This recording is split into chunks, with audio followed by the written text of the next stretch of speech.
Everyone, this is Hina Kaushik. So हमारे analytical chemistry में हम आज बात करेंगे डिफरेंशियल स्कैनिंग कैलोरीमेट्री की डीएससी टेक्निक की। बेसिकली ये हमारी लास्ट थर्मल एनालिसिस टेक्निक है। इससे पहले हमने 2 टेक्निक्स कंप्लीट कर ली थी। इसके बाद में हम मूव ऑन करेंगे कुछ सीएसआई और प्रीवियस ईयर क्वेश्चन से, और फिर हम नेक्स्ट टॉपिक पे मूव ऑन करेंगे। ठीक है, अब देखो ये जो टेक्निक है, जितनी भी थर्मल टेक्निक्स है बेसिकली किस पे बेस्ड है? टेम्परेचर पे बेस्ड है। अभी तक हमने जो 2 टेक्निक्स पढ़ी उनमें क्या था कि हम टेम्परेचर को इंक्रीज कर रहे थे। ठीक है, फर्स्ट में हम इंक्रीज कर रहे थे हमारे सिंगल कंपाउंड को, हम डिफरेंट टेम्परेचर पे उसमें क्या क्या चेंजेस आ रहे हैं, क्या डिकम्पोजिशन हो रहा है, क्या रिएक्शन हो रही है, उनको स्टडी किया था फर्स्ट टेक्निक में। सेकेंड टेक्निक में अपन ने क्या किया था? अपन ने बेसिकली उसके साथ में एक रेफरेंस को ऐड कर दिया था, और रेफरेंस और सैंपल के जो टेम्परेचर डिफरेंस था उन दोनों को स्टडी किया था कि कितना टेम्परेचर डिफरेंस आ रहा है, मतलब वो सैंपल कितने टेम्परेचर पे बेसिकली डिफरेंट टाइप की रिएक्शंस दे रहा है। अब जो हम टेक्निक की बात कर रहे हैं इसमें हम टेम्परेचर को स्टडी नहीं करते, टेम्परेचर पे डिकम्पोजिशन को स्टडी नहीं करते। बेसिकली यहाँ पे हम एक कंपाउंड की अलग स्पेसिफिक प्रॉपर्टी को स्टडी करते हैं। इसमें हम स्टडी करते हैं उसकी हीट कैपेसिटी को। तो बेसिकली ये जो आपका टेक्निक है ये रिलेटेड है आपके हीट से। किससे रिलेटेड है? ये हीट से रिलेटेड है, मतलब वो टेम्परेचर पे था, बट इस टेक्निक में मेजर फैक्टर क्या है? आपका हीट है। ठीक है, यहाँ पे जो हम ग्राफ बनाते हैं, जो डीएससी टेक्निक का थर्मोग्राफ होता है, ये बेसिकली हम करते हैं, प्लॉट करते हैं टाइम वर्सेस हमारा हीट फ्लो, यानी कि क्यू। किस तरह से हीट की फ्लो हो रही है। देखो, जब भी हम किसी सैंपल को इंक्रीज करते हैं तो ऑब्वियस है कि उसमें क्या होती है, कुछ ना कुछ हीट, उसमें वो गर्म होता है। ऑब्वियस गर्म होगा तो उसमें क्या होता है? हीट फ्लो होता है। बस उस हीट फ्लो को ही हम क्या करते हैं? टाइम के साथ में स्टडी करते हैं। एक इंपॉर्टेंट चीज, यहाँ पे भी हम क्या लेंगे? रेफरेंस लेंगे। अब देखो, इसको ध्यान से समझना कि अगर इसको हम कैसे करते हैं। जैसे कि मान लो ये मेरा सैंपल है, ये मेरा रेफरेंस है, this is sample, this is reference. जैसे ही ये जो हमारा इंस्ट्रूमेंट होगा, बेसिकली इस इंस्ट्रूमेंट को हम पहले से ऐसा सेटअप किया होता है कि इसको सिर्फ इतना इंडिकेशन होता है कि इसको क्या करना है? दोनों का टेम्परेचर इक्वल रखना है। समझ में आ रहा है? दोनों का टेम्परेचर यहाँ पे इक्वल रखना होता है।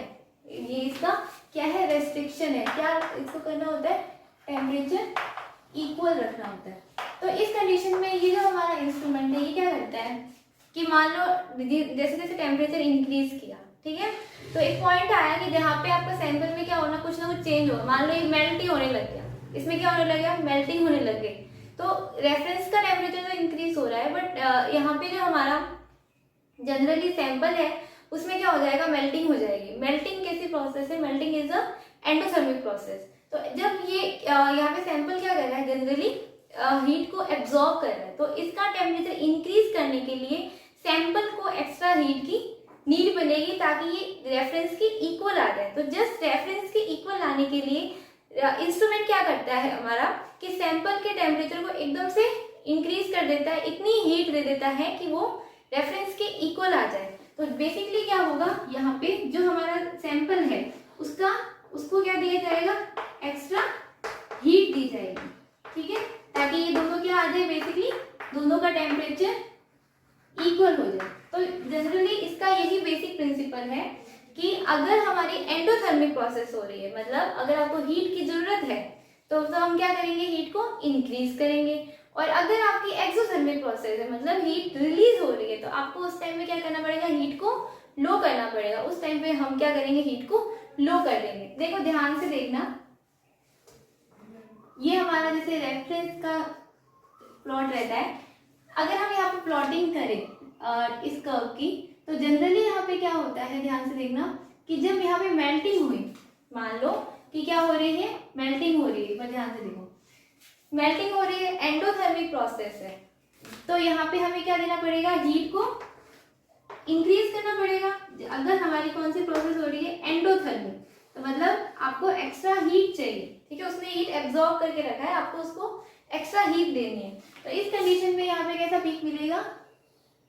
ऐसा पीक मिलेगा। क्यों? क्योंकि मैंने यहाँ पे हीट दी है ताकि वो इक्वल आ सके।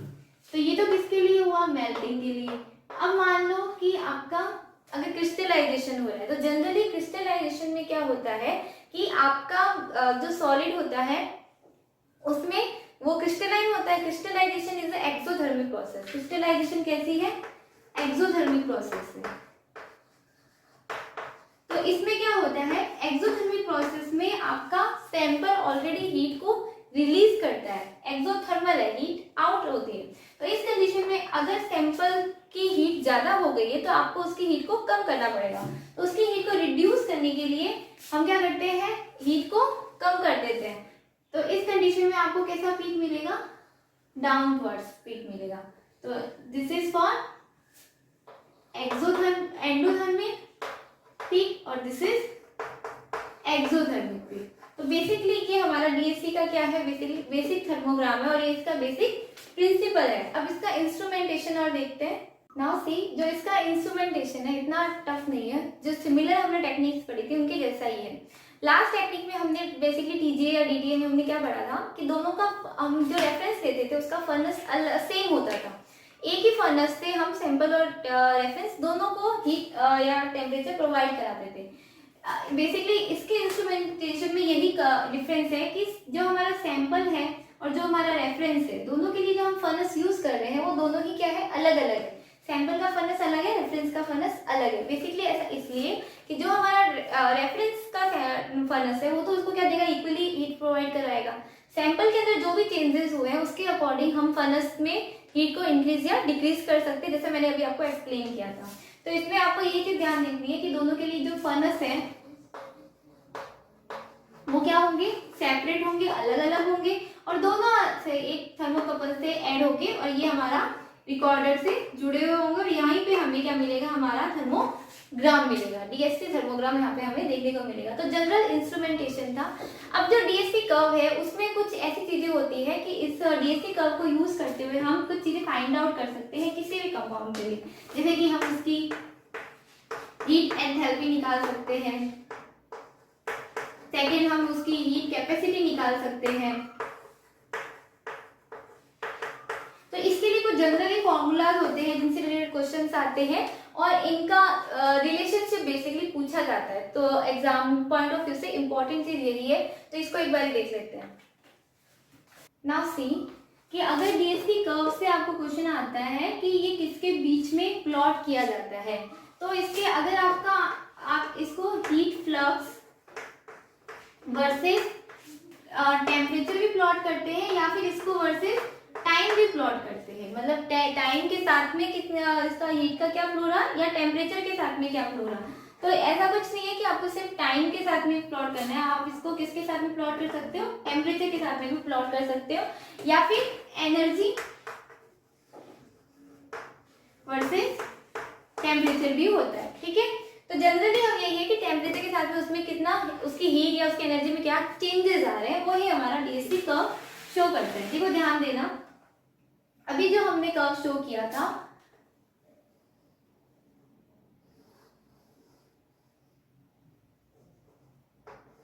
लाइक दिस, यहाँ पे ये दोनों तो आपको पता है कि ये कौन सी पीक है, ये हमारी एंडोथर्मिक पीक है और ये हमारी एक्सोथर्मिक पीक है। What is this, what about this, ये क्या है, ये जो चेंजेस हुआ है ये जनरली इसे बोलते हैं हम ग्लास ट्रांजिशन। पॉलीमर्स का ग्लास ट्रांजिशन फाइंड आउट करने के लिए हमारा डीएससी टेक्निक बहुत इंपॉर्टेंट है पॉलीमर स्टडी में। ये जनरली होता क्या है, ग्लास ट्रांजिशन बेसिकली क्या होता है आपका कि आपका जो सॉलिड है उसमें एकदम से उसकी हीट कैपेसिटी में चेंजेस आ जाता है। तो वही क्या होता है, यहाँ पे आपको एक तरह से कर्व के रूप में मिलता है और आपको ग्लास ट्रांजिशन पीक मिलता है। तो जो मैंने अभी आपको बोला कि हम यहाँ से क्या निकाल सकते हैं, हीट कैपेसिटी। हीट कैपेसिटी यहाँ से फाइंड आउट कर सकते हैं और हीट कैपेसिटी की वजह से ही आपको क्या देखने को मिलता है, जनरली ग्लास ट्रांजिशन देखने को मिलता है। और ये जिस ग्लास ट्रांजिशन जिस टेम्परेचर में मिलता है उसे हम क्या बोलते हैं, ग्लास ट्रांजिशन टेम्परेचर या TG से इसको शो करते हैं। तो बेसिकली ये वो टेम्परेचर है जहाँ पे आपका मैक्सिमम हीट फ्लो होता है और आपकी हीट कैपेसिटी सैंपल की हाईएस्ट होती है, इसलिए आपको यहाँ पे ग्लास ट्रांजिशन मिलता है। तो ये बहुत इंपॉर्टेंट क्वेश्चन है कि आपके ग्लास ट्रांजिशन पॉइंट पे सैंपल का क्या इंक्रीज हो जाता है, तो उसकी हीट कैपेसिटी इंक्रीज हो जाती है। That is very important. अब देखो जो हम एंथैल्पी निकालते हैं उसका फॉर्मूला होता है del H is equal to K A. What is the के ए? बेसिकली के यहाँ पे कैलोरीमेट्रिक कांस्टेंट है और ए जो है यहाँ पे K is equal to calorimetric constant, और जो आपका ए है वो है आपका वॉल्यूम ऑफ कर्व। ठीक है, एक इंपॉर्टेंट चीज देखना कि जो आपका कर्व होता है, ठीक है, जो आपका कर्व होता है उस कर्व की हाइट आपको बताती है कि आपका जो रेट ऑफ रिएक्शन क्या है। तो बेसिकली अगर आपको पूछे कि कर्व की हाइट है, वो क्या बताती है? आपका रेट ऑफ रिएक्शन या फिर रेट ऑफ ट्रांजिशन, क्या किस रेट से हुआ। अब देखो हमने क्या निकाला? हीट एंथैल्पी निकाल लिया। अब हम क्या निकाल सकते हैं? एक चीज हीट फ्लो निकाल सकते हैं। What is the heat flow? Heat flow is क्या होता है? जनरली आपका जो हीट है वर्सेस टाइम, मतलब टाइम के साथ में कितना हीट का फ्लो हुआ है, वही क्या होता है? Heat flow. तो इसे हम कैसे डिनोट कर सकते हैं? Q upon T। एक चीज हम निकाल सकते हैं हीट फ्लो हो गया, एक हम निकाल सकते हैं हमारा हीट रेट। हीट रेट निकालने के लिए हम क्या करते हैं?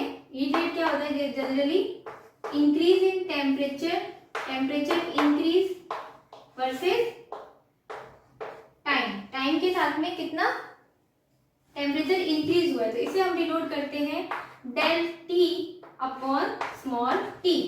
तो अब अगर मैं दोनों हीट फ्लो और हीट रेट को डिवाइड करूं, हीट फ्लो और हीट रेट को डिवाइड करूं, Q upon T upon del T upon T, तो हमें क्या मिल जाएगा यहाँ पे? Basically Q upon del T, this is denoted by Cp।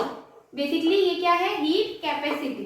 तो हमने क्या निकाला? हीट फ्लो निकाला, हीट रेट निकाला, और दोनों को डिवाइड करके हम क्या निकाल सकते हैं? हीट कैपेसिटी निकाल सकते हैं किसी भी कंपाउंड की आपकी डीएसपी कर्व के थ्रू। तो हीट कैपेसिटी निकालने के लिए बहुत इंपॉर्टेंट होता है। और जैसा कि मैंने बताया कि जब आपके सैंपल की हाईएस्ट हीट कैपेसिटी होती है तो आपको क्या देखने को मिलता है? वहां पे ग्लास ट्रांजिशंस आपको देखने को मिलते हैं। और इसका सबसे ज्यादा यूज कहाँ होता है? इसका सबसे ज्यादा यूज होता है पॉलीमर्स की स्टडी में। मतलब बेसिकली जो पॉलीमर कंपाउंड्स होते हैं उनका ग्लास ट्रांजिशन डिफरेंट होता है, तो उन सबका क्या निकालने के लिए? ग्लास ट्रांजिशन निकालने के लिए, ग्लास ट्रांजिशन टेम्परेचर निकालने के लिए हम किसका यूज करते हैं? हमारा डीएससी टेक्निक का यूज करते हैं। अब आ जाती है फैक्टर्स की कि भाई ये जो हमारा कर्व है ये किन फैक्टर्स पे डिपेंड करेगा।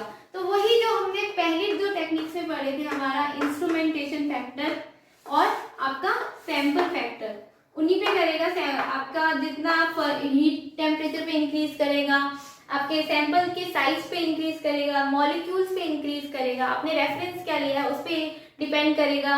और आपका जनरली हम इसकी जो प्लेट लेते हैं वो किसकी बनी होती है? वो एल्यूमिना की बनी होती है। तो फैक्टर्स तो वही है जो अभी तक हमने पढ़े थे। एप्लीकेशन मैंने आपको बता दिया, इसका पॉलीमर स्टडी में होता है, बेसिकली केमिकल रिएक्शन की स्टडी में होता है, डाटा एनालिसिस में होता है, काफी सारे इसके बहुत सारे एप्लीकेशन है जो हमने सिमिलरली पढ़े वही। बाकी आपको डिटेल जो एप्लीकेशन पार्ट है वो मैं डिस्क्राइब नहीं कर रही, वो आपको पीडीएफ लिंक में मिल जाएगा, पूरे आपको एग्जैक्ट नोट्स मिल जाएंगे। तो यहाँ तक था हमारा तीनों थर्मल एनालिसिस टेक्निक हो गई है हमारी। अब नेक्स्ट वीडियो में हम कुछ जो बेसिकली इसी टॉपिक से क्वेश्चन आए CSIR नेट में उनको सॉल्व करेंगे और उसके बाद में हम मूव ऑन करेंगे नेक्स्ट टॉपिक पे। So if you like the video then please like share and comment and subscribe my channel. Thank you for watching.